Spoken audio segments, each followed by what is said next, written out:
Welcome to the Cashflow Guys Podcast.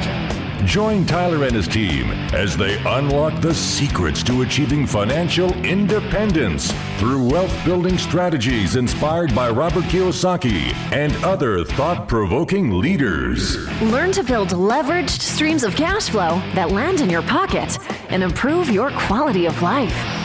Gain access to cutting-edge ideas that will increase your productivity and streamline your success. Find out how to supercharge your retirement plan so you won't have to retire with a pay cut. You can escape the rat race. Are you ready? It's time to Learn to Earn with Tyler Sheff.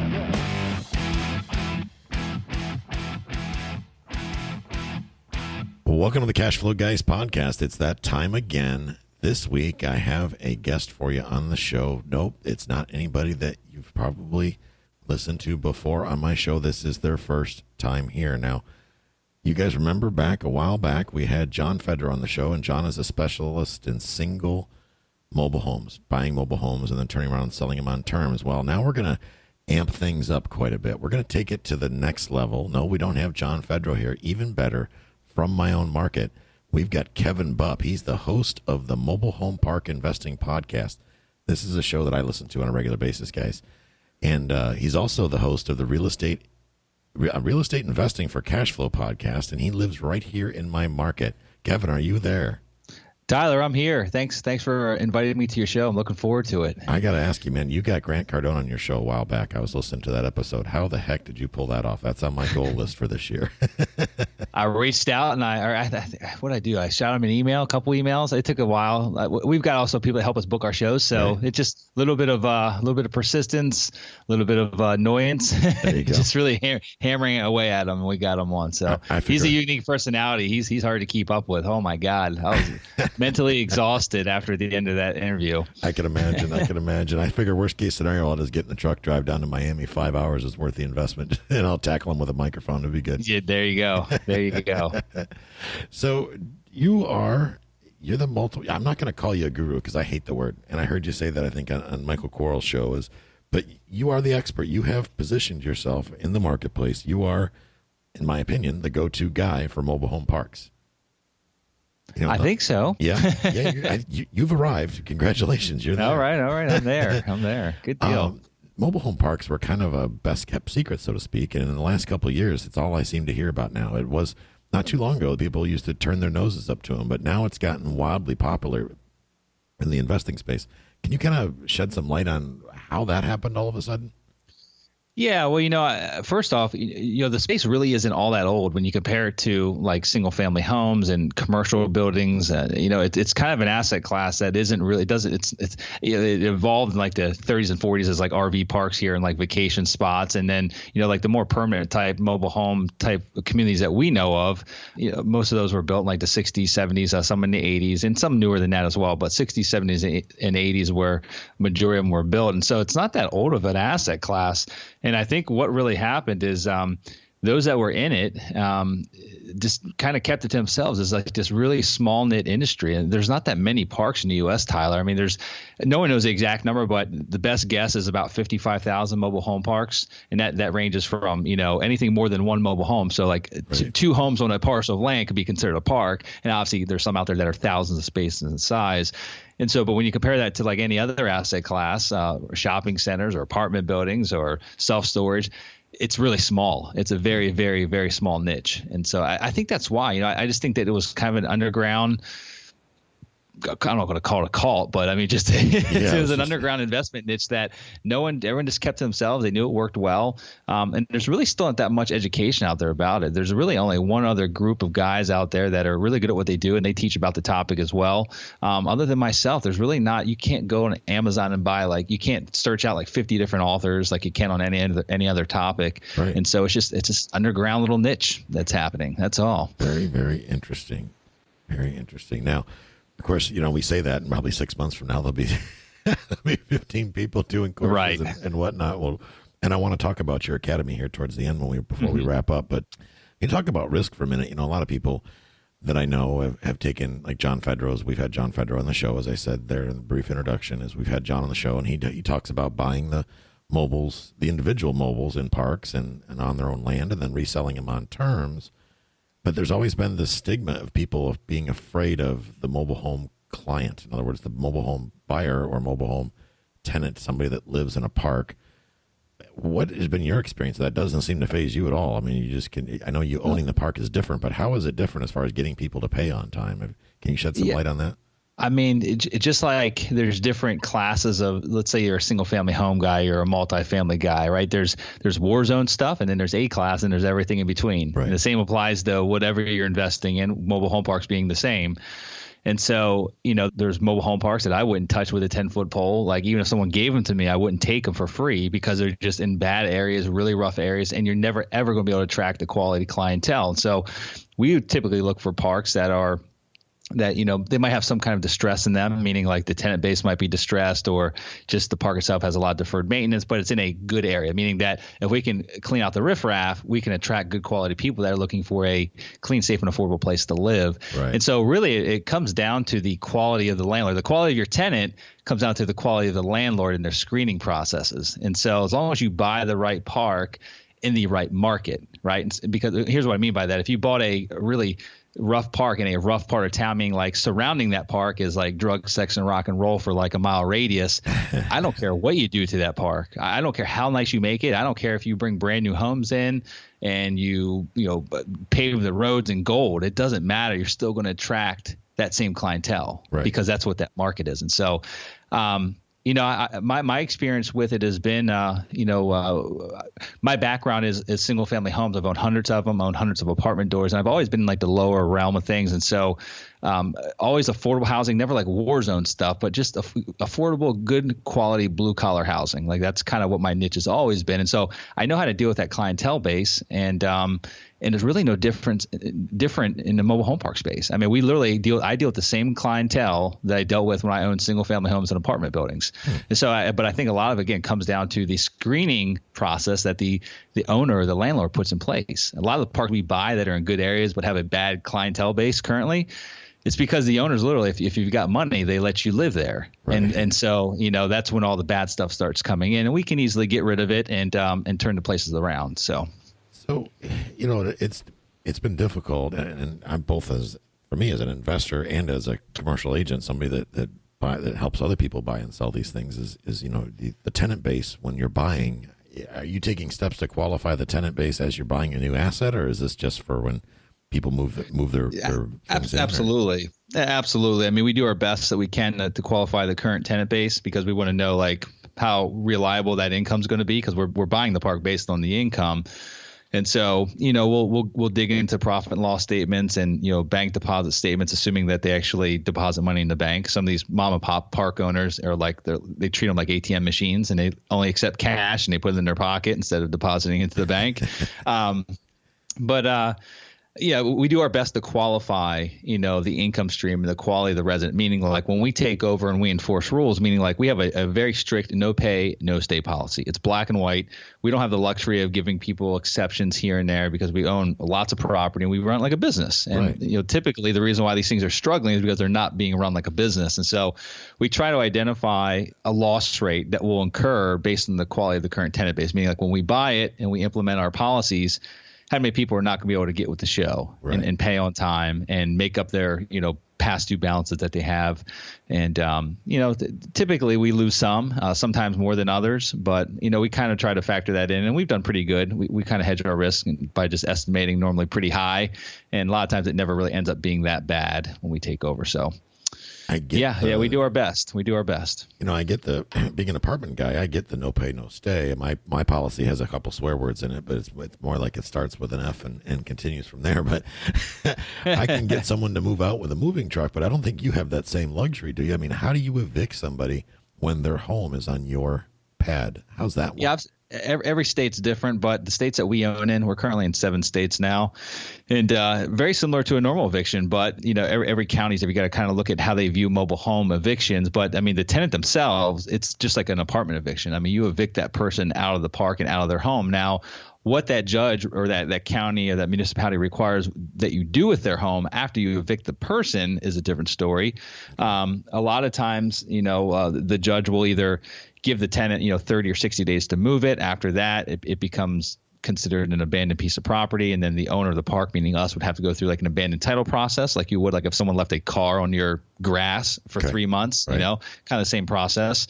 Other states, nothing that we own in right now, but I know I've heard of other states where the judge will literally make the park owner pay to move the trailer to like a storage lot or a holding lot, which is very expensive. You're talking probably about $1,500 to move a trailer and go store it somewhere. And you have to give the tenant a certain amount of time to reclaim their property. But a lot of times I can tell you here's what happens normally. Number one, if they own their own home, very few people walk away. That literally is by far most of the time the most valuable thing that they own in their possession. And so when you're talking about like our average park that we have, our average lot rent, if we looked at all the parks we own, our average lot rent is probably about $300 a month. Right. And if they own their own home, I don't care what market it's in, there is nowhere you can live. And our parks are nice. They're quiet. They're safe. There's nowhere else you can live for that $300 a month. I don't care if you even want to live in the scummiest apartment building. You can't find one for $300 a month. And so most of the time, people figure out a way to make it up. I mean, if they're going to literally lose that home, they figure out a way to either make up that back payment, or from like a cash for keys type situation where we'll say, hey, you got the title of your trailer, we'll give you X amount of dollars for it. Just move on. We'll wipe your balance clean, transfer the title to us, you take this money, move on your way. So it very rarely ever gets to a situation. We've got one right now, and this is the first one that we've had in a year and a half, where we literally evicted the tenant, and we tried to actually offer them cash for keys. They weren't smart enough to take it. They kind of just ignored us for many months. Right. And now I think we're about 4 months into the abandoned title process. It's in Virginia, and we're about a month away from getting the title issued to us. We had to pay, I think about total, like all fees included, probably about $800. The trailer's probably worth about $4,000. And so, we've had that loss of revenue, the lot rent, because no one's paying, no one's living there. But sure. What we'll do is we'll take that thing over, and we'll do some renovations to it and turn around and sell it off and get someone in there that's going to pay rent. So it's not that bad. It's really not that bad of a thing. And that's the beautiful thing about the park business is you don't have that happen that often. I mean, if they own their own home, the turn is not the same as what you'd experience in like owning a multifamily. I mean, your apartment buildings, if they want to leave, they pack up their backpack and put their mattress on the roof and they go. Exactly. It doesn't work that way here. Yeah, it's something, honestly, that I've been considering for quite a while. I've got a lot of investors because you may know that I raise a lot of capital for the apartment buildings, and inventory is tight right now. Cap rates are at an all-time low, and we're kind of thinking, well, maybe we need to start changing strategies a little bit, looking at parks as an option.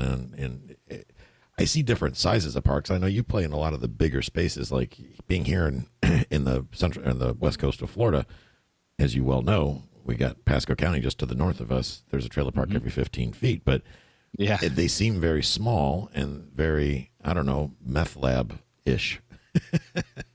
And does that fall in line with what you're saying about, just don't ignore them altogether? There's nothing around them there's no jobs like in Pasco County. There's no real employer there. Everybody has to commute to Tampa to work. Yeah, but it's close enough though. You always have to look at the patterns of the local area. Like we'll buy in secondary and tertiary markets, and we try to figure out what the local market patterns are. And I'll give you the example of that. Like here in Florida, we're pretty much used to driving a half an hour wherever we go, whatever we do, whatever errand we run. Like there's enough traffic in anywhere in Tampa Bay that you just pretty much allot 30 minutes to do whatever the heck you want to do. Right? I mean, can you agree with that? Oh, absolutely. Okay, and that could just mean 4 or 5 miles, right? Driving 4 or 5 miles, it takes you that long depending on the time of day. Well, let me give you an example of what I mean by that. In Iowa, we almost bought a park 2 years ago in Iowa. We didn't, but it was in a small town, smaller than what we would normally like. And it was more of like a tertiary town to a not so large metro that was about, I think it was about 26 miles away, the next metro. But in Iowa, it's literally it's small towns and cornfields. Like there's no traffic. These roads that you're on, these state roads that you're on, you go 70 miles an hour, 80 miles an hour. So 26 miles for them, which for us, that's like driving from where I live up in Clearwater down to downtown St. Pete. I mean, you're talking a 45-minute drive, but for them, it's nothing because they're going 80 miles an hour. Right. And like that's just the norm for them. And so we always try to figure out what the local patterns are. So getting back to your point of like Pasco County, we know that everyone up there probably, if they have any type of substantial job, they probably work in Tampa or they commute down here to Pinellas County. But I consider like Pasco County a blue collar retirees haven. And, it's affordable living for retirees that want to be near the ocean, near the Gulf of Mexico. And so, a lot of people that live in mobile home parks, you're talking in Pasco County, the average lot rent's probably about $300 or $350 a month. Right. And so you don't necessarily need to commute to Tampa. Someone like a working couple that works at Walmart, as greeters making $8 or $9 an hour can easily afford to live in a mobile home park. And we know that there's plenty of service jobs in Pasco County. Oh, and absolutely. So I would not shy away from buying anything in Pasco County because I think that those that want higher paying jobs have the opportunity to go to Tampa, which people are used to. Pasco to Tampa is not a abnormally long drive for people that do it. To them, it's just the norm. And then, there's plenty of other jobs up there. I mean, there's not a lot going on in Pasco County, but there's enough. There's enough to support a resident that would want to live, in an affordable space, near the ocean, near the beach. Right. So no, not at all. I would not shy away from Pasco County. Is there I know you tend to stick to the larger assets, not the 8, 10, 20 pad type place. Is there a huge downside for that, or is it just kind of an economies of scale thing for you, or what's your thought on that? It's economies of scale. And, every park we own, we have on-site managers that live full time. And so there's a certain component of like, you got to be able to factor in that, be able to afford to actually, we get free housing and we pay them like a small monthly salary and, some bonuses for leasing and selling or, whatever is going on in that park, collections bonuses. And so you got to be able to afford to have a manager. You get what you pay for. If you're only going to try to pay someone $100 a month and you want them to collect your rents on time and go be aggressive and pound on doors, forget about it. It's not going to happen. But more so than anything else, the whole scales of economy that you really notice is when we have any kind of like infrastructure repairs. And so typically in a mobile home park, you own the infrastructure, depending on what it is. The preference would be like city utilities, meaning like the water and the sewers provided by the city or the town. But quite commonly, even up in Pasco, a lot of that area up there is on, or was back when these parks were built back in the 50s and 60s, it was on private, meaning like well and septic. Yeah. And so the challenge with small parks is a couple different challenges, but if you have any kind of major infrastructure repairs, and so we're talking really dated infrastructure. Mm-hmm. Most mobile home parks are older; they have dated infrastructure, and you have a septic tank go out. This is assuming you could even code today would allow you to even replace it, but assuming that you could get a septic go out and you had to put a new tank and a new leach field in, you're talking probably $4,000 or $5,000. Yeah, or best case scenario, probably about $5,000, and so. That's a big hit. If you only have a 15 space park, that is a massive chunk of your revenue for the year. But if it's a 50 space park, not really. It's just a little blip on the map. You've kind of already planned for it. If you're putting your reserves aside, it's really hard to put enough reserves aside in a 15 space park to be able to manage those types of infrastructure challenges, which you're going to face. Like it's inevitable. Oh yeah. It's going to happen. And so. But so between being able to set aside necessary reserves and also hire proper management, that's really why we kind of look at larger parks. But then there's other reasons as well. Like with a smaller park, we always think about our exit. Like what's our exit strategy? We always want to know what my exit might be when I'm getting into something. And I'm a long-term guy, but I always want to know how do I get out of it? Like who's going to be my end buyer? With a small park, typically your end buyer is going to be a very small-time investor, someone that probably doesn't have a ton of money, someone that probably is going to expect you to carry financing. A lot of banks don't like the smaller deals. Any bank, if they do commercial loans, like anything under $500,000 in terms of like a loan amount, like on a commercial side, isn't all that attractive to them. And so they're harder to get financed. The exit out of them is harder for the owner. And so there's just a lot of underlying negative factors that are associated with small parks. It's not that you can't make money with them. It's just that if you're going to spend your time and energy, it's literally the same amount of time and energy buying a 50 space versus a 20 space park. Right. It really is. Right. And, it just makes more sense to go with the, but I guess to some degree, somebody's got to buy the smaller ones. And I was wondering if that made sense I'm going to buy my first mobile home park type place. Does it make any sense to do it can, yeah. Obviously there's people out there that make money with them. And, I could tell you that my experience, when we first got into this, we were looking at smaller parks and, I found, maybe it's just me, but I found to me there was a pattern of the smaller park owners were the less sophisticated owners typically, and they for almost always felt like their property was worth much more than what it really was. Like their expectations were drastically out of line than when we're talking to an owner that has an 80 space park, a little bit more sophisticated, kind of understands the income evaluation approach, whereas these smaller park owners literally just back when they built this park or bought it 30 or 40 years ago, like it was literally like it wasn't an expensive investment. It was kind of like they were buying like a really, really low investment. They're just kind of like, I guess hack investors, and they're not a lot sophisticated. And so that's been my experience is any of these a lot of the smaller parks, like their valuations are way out of line of what is reality and what you should be buying them for, So, but not saying you can't buy them. And the good thing is that, as I mentioned, the financing is very challenging. And so that actually lends benefit to you being a buyer, because that seller, if he's a seller of a small park, there's not a lot of options for him or the buyers coming in to go get bank financing. And if he's asking $400,000 or something like that, $400,000 or $500,000, not many people have that much money laying around just to go buy all cash, you got to put some leverage in place. So there's benefits both ways, but for us, it's a business. And so we bring investors in just like you do. That scales of a kind that we gain by buying larger parks. They're more efficient to manage. We can afford to pay a better manager. Like the manager on site is everything. I can imagine. Being a landlord of your own properties. I mean, it's one thing to be an investor, but being a landlord, you get burnt out pretty quick. It's not a fun business if you're the guy knocking on doors and collecting rent checks. It's just not. And so the quality of your on site manager really determines the quality and the profitability of your entire park. And so you get what you pay for. With a bigger park, we can afford better quality. And we even run into that same issue with, like a lot of I think about the average size of our parks nowadays that we're buying are about 60 to 80 spaces. But, the difference of like a 60 and 80 space park to like 150 space park, the quality that we can afford to manage, it's like night and day. Like we're just kind of we get really lucky here and there with those 60 and 80 space parks of getting a quality person in place. But with a 150 space park, we can literally pay someone that probably has apartment management experience. So we can pay someone that's actually got they've worked in apartments, they've done leasing, they understand fair housing. Like we can pay them $30,000 a year, which is, kind of entry level property management. So we can get a much higher caliber person in a bigger park. So you can get quasi pro based on a larger park more than instead of the guy with the coveralls and the straw. Absolutely. Thing of weed sticking out his mouth, We just hired a new manager in one of our parks. Actually, over the weekend, we made the transition.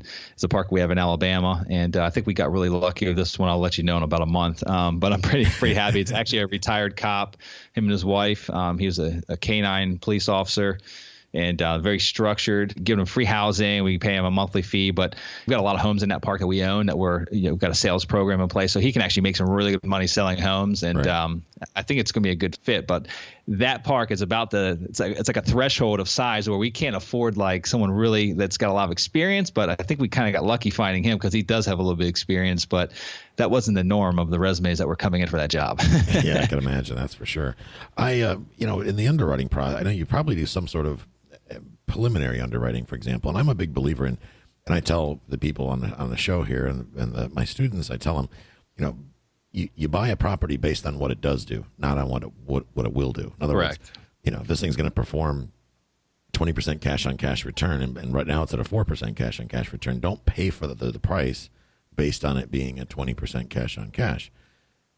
And I know that, I don't know, I'm sure you run into this in the market. I know you spend a lot of time on off-market properties. I know you've got a pretty substantial marketing program together, as I do for apartment buildings. When you're finding difficulty with these, like you said, these park owners that just feel their place is minted in gold, do you deviate from that process at all if you're able to force the appreciation?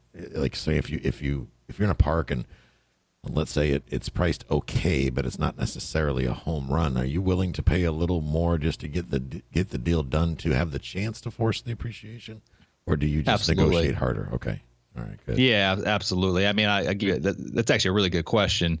And that's why I tell people that whether you're buying mobile home parks or apartments, I mean, if you're going to be in the value add game, meaning like you're buying something that isn't being perfectly run efficiently today and it's not fully maximized in its value, that there's some kind of value add component there, then you shouldn't be a cap rate shopper. Like, forget cap rate, throw it out the window. It's irrelevant because how the current person's running it or the current operator is running it's not how you're going to run it. And so you really need to know the business that you're in, whether it's mobile home parks or apartment buildings or anything else. Like, you need to understand what it's going to cost you to run it and how to underwrite it. Don't use their numbers. You can use them to a certain extent, but you need to understand what it's going to cost you to run it. So I'll give you an example. We bought a park in Virginia, probably one of the best deals we've done. It's one of the smallest parks we own. Bought a park in Virginia up in the Richmond area. It's a 52 space park, and the owner had owned it for like 32 years. Really sharp guy. It's crazy. He owned a huge litigation practice. He's a DC attorney. Right. Really, really smart guy, but a terrible mobile home park operator. Beautiful park, well maintained. Had older homes in it, but very well maintained. Definitely did not defer maintenance. In fact, almost to his detriment, he fixed things. I mean, to where like this thing just never made money. It would gross $250,000 a year, and his NOI the year that we bought it, or the previous year to us buying it, was like $28,000. I mean, his expenses were just through the roof. And based on what he thought it was worth or what he wanted to sell it for, it effectively was like a 4 cap that we were buying at, or like a 4.5 cap. But I knew, based on digging into it, and I knew the market, I knew his management style, I knew what was happening there. I saw where all of his expenses were going to. I knew that we could easily fix that problem very, very quickly. I mean, within a matter, in our mind, it was going to take us like 90 days, and we did it in like 45. Within like 60 days, we were taking distributions, and it's been probably the best operating park that we own to date. And his NOI was $28,000 the year before we bought it. Our very first calendar year, actually, which was 2016, that was like the first full calendar year. The park did $176,000 in NOI. Wow. So, and after our debt service, I mean, I think we walked away, $120 some odd $1,000 after debt service, cash flow after debt service. Yep. Absolutely. So, yeah. And so, but we knew we could fix it. And so we overpaid for it drastically on the front end, but knew we could fix it very quickly. And he financed it. And so we used that against him because we said, look, we'll pay your price, which is way overpaying, but you got to finance it, because if the bank looks at your books right now, he had really well kept books. He had a CPA that kept his all his financials for him, and so like they were in order, but they looked terrible. This park made no money, and so I said, "There's no way in the bank's right mind would they ever finance this." And so, if you want us to buy it and overpay for it, because basically we're paying double than what we should. I didn't tell him we were going to fix it right away, but I think he thought he was getting one over on us, but he financed it. We've got good financing in place. He held financing back. I think we put down about 25% and paid $650 for it. And today, the park recently appraised for like $1.6 million. So we added $1 million in value without doing much. Nice.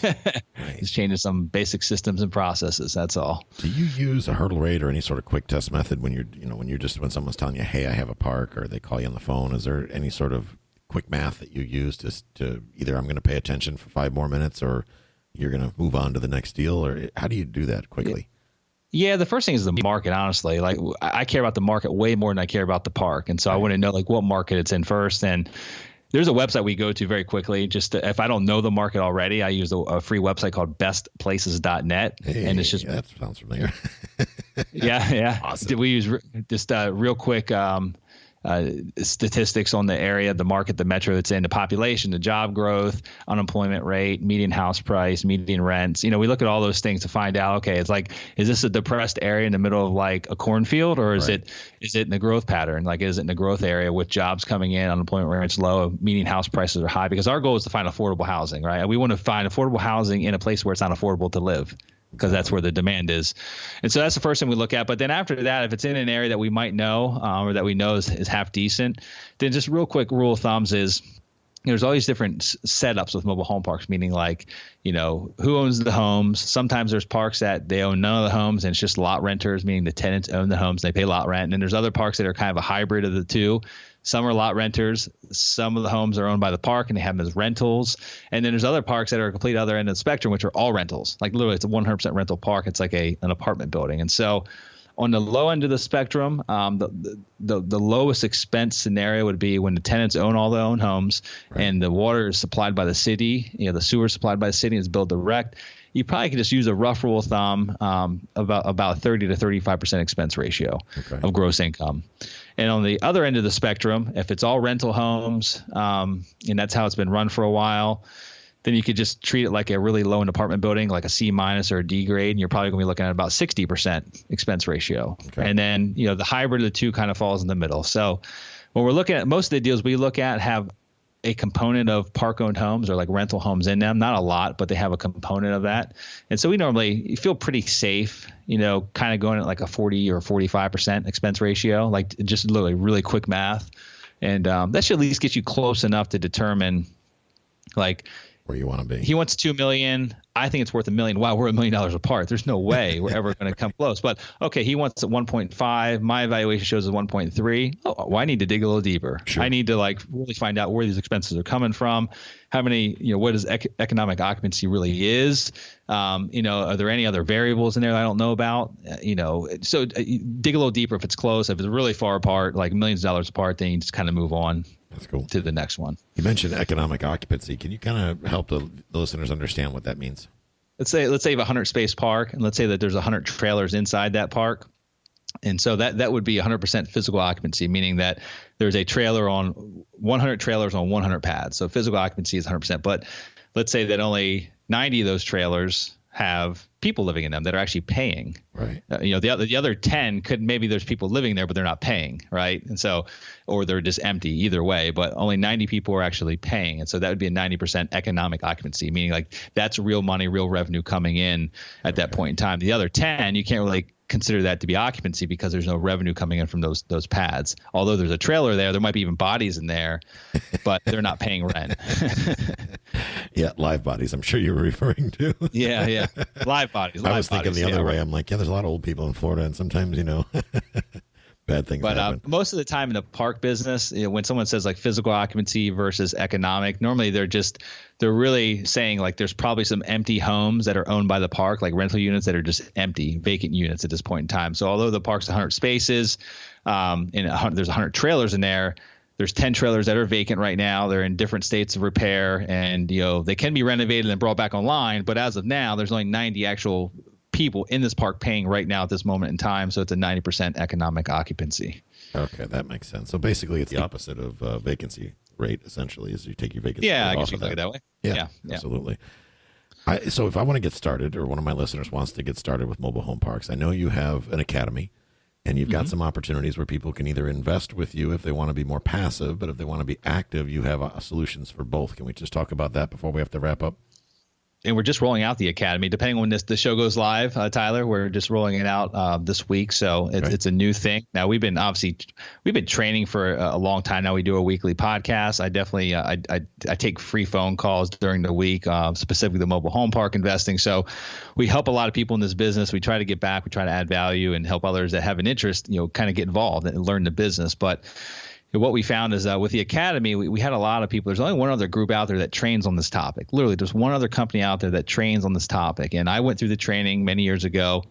And what we found is that those that go through it, there's a very small percentage that ever do anything. And I think the only reason why is that it's a 3-day boot camp. And this is such a unique niche that you're getting fed with a fire hose for 3 days. And it's really hard to go to a 3-day event and walk away and say, I'm going to go buy a $2 million mobile home park. Just the average person, it doesn't fly. Like for me, I had a lot of background in real estate, and for me, it was just kind of like, okay, well, I'm going to adapt to a new asset class. I'm going to switch from apartments. So it's a little bit, but it was still challenging. Honestly, it was still challenging because there's so many unique nuances with mobile home parks that don't exist with other types. So we built the academy as a really long-term, it's a 3-month program, so 90-day intensive program that basically we took our business from beginning from the market analysis side through acquisitions all the way to negotiations to raising private capital to the operational side to even exiting out of that asset. So from A to Z, we basically took our business and all the systems and processes and we turned it into an easy to follow system that it's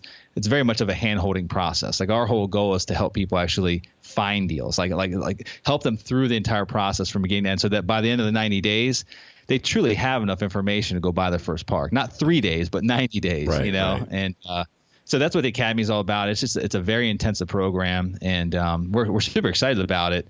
Had a ton of interest since we've been talking about it. We've been working on it for a year and a half. It's been a long time coming. It's a very, very in-depth program. In fact, we tried to scale it back from 90 days to 60 and realized that there's just too much information. There's no way that the average person could get through it in 60 days. So I can imagine. I'm going through a little bit of that myself. I come out with the Investor's Toolkit. It's all the stuff that the gurus don't teach you, the stuff you really need to know. And initially I'm like, well, I should be able to get this put together in 30 days. And I'm 8 months in. I'm like, Yeah, it's a long process. And this is a 12 So then weeks.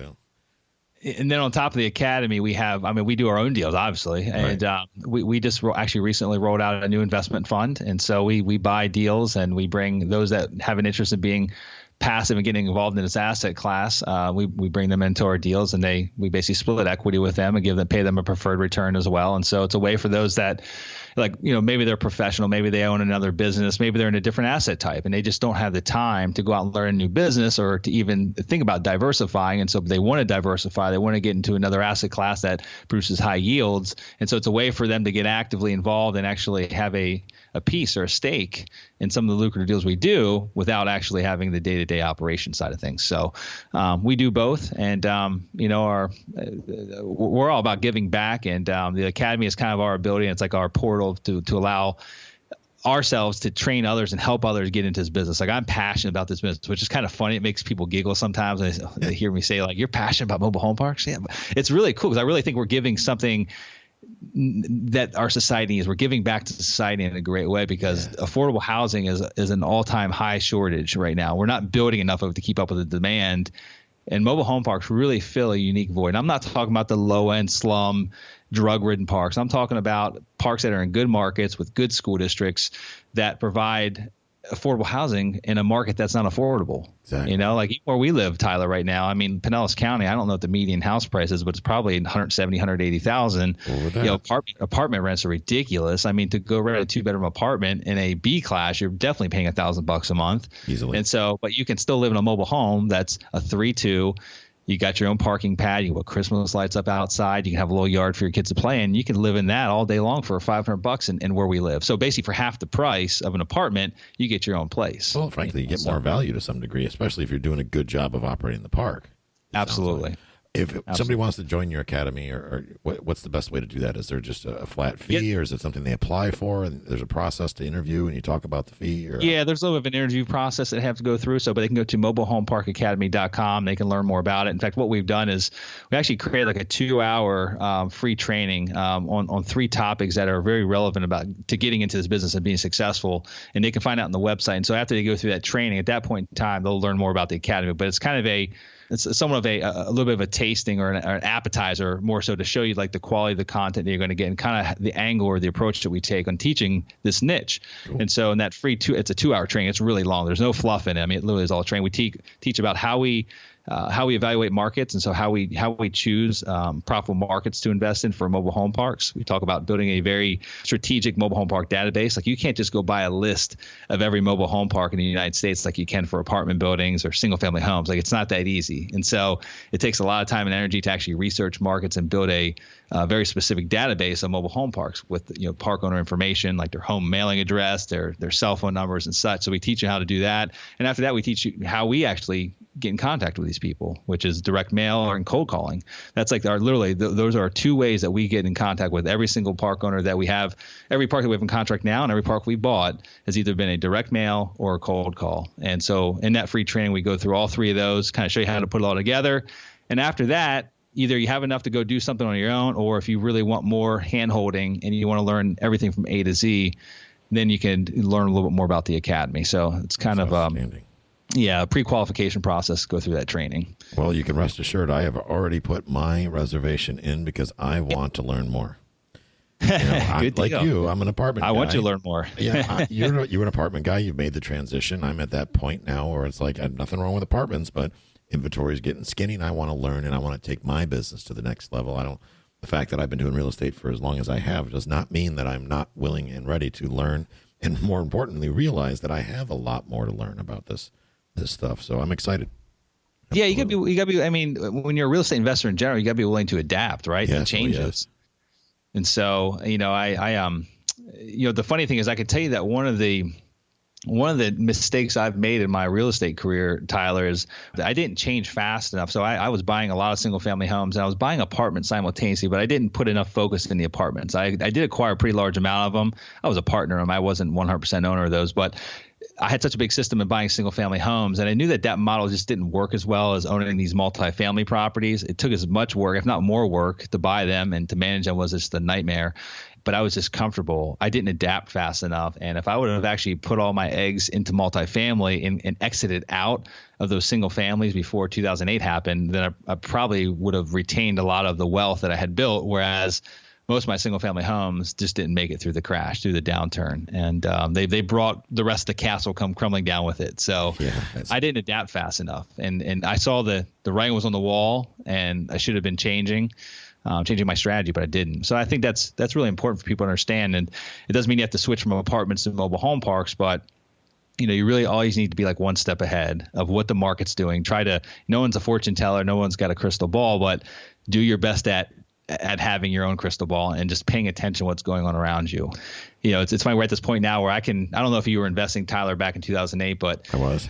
I remember how many like teachers and coaches and mentors, this, that, and the other were getting into, and how many programs were on TV, and how many flyers I'd get in the mail saying about so-and-so's coming to Tampa Bay to teach, how to flip houses or how to get rich in real estate, towards like the crash, leading up to the crash. That stuff happened more and more, meaning like I saw more and more coaches, more and more training programs, more and more guru programs out there. And then it just went away. 2008, when the market crashed, you didn't hear anyone teaching about it anymore. Now I literally get at least 2 letters a week to my house about some kind of expert traveling the country teaching, this unique strategy they have to make millions in the Tampa Bay market or whatever it is, And I get millions too. Yeah, it just seems like everyone wants to start training, coaching. I'm not saying Tyler or I, because I think what we have is very unique and very, very much a value, but it's just pay attention to what's going on around you. That's for sure. Don't just listen to what the person next to you is saying. Just expand out, step out of your bubble for a second. Yeah, exactly. Look at that guy's schedule of real estate owned and see if he's really able to speak on the topic or not. That's for sure. Exactly. Kevin, I appreciate it. That was outstanding. I would love to have you back on the show again in the future, because I know we're just scratching the surface. And ladies and gentlemen, there you have it. In the show notes, I'm going to put his contact information out to his website and his podcast as well. He's got 2 podcasts, both great content. I've been listening to the Cashflow one for a couple of years now. He started that one back in, I believe, 2014, wasn't it?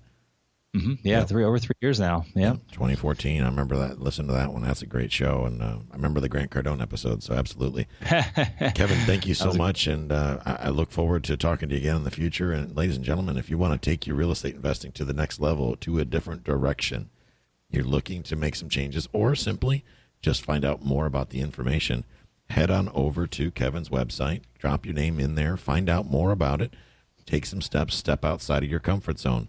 For those of you that have not joined our Facebook group, shame on you. You just missed some great content. We were streaming live from Larry Harbolt's Never Step Into a Bank boot camp last weekend. We did a live stream for Larry there, and that was available to people that were in the Cashflow Guys community on Facebook. So if you want to take advantage of opportunities when they come up in the future, head on over to cashflowguys.com/group. Cashflowguys.com/group. That is absolutely free of charge. Gives you the opportunity to interact with both myself and our guests on the show. We'll go ahead and see if Kevin will be so kind to join us over there at some point. And you got Larry Harbolt, you got lots of other guests out there, John Fedro, all them. So we look forward to seeing you over there in the group, and we will catch you next week. Have a great week and be out there learning to earn. This concludes today's episode. You don't have to wait till the next episode to learn to earn. Head over to cashflowguys.com and contact Tyler and his team for more powerful tips and ideas, so you can start generating multiple streams of income and escape the rat race.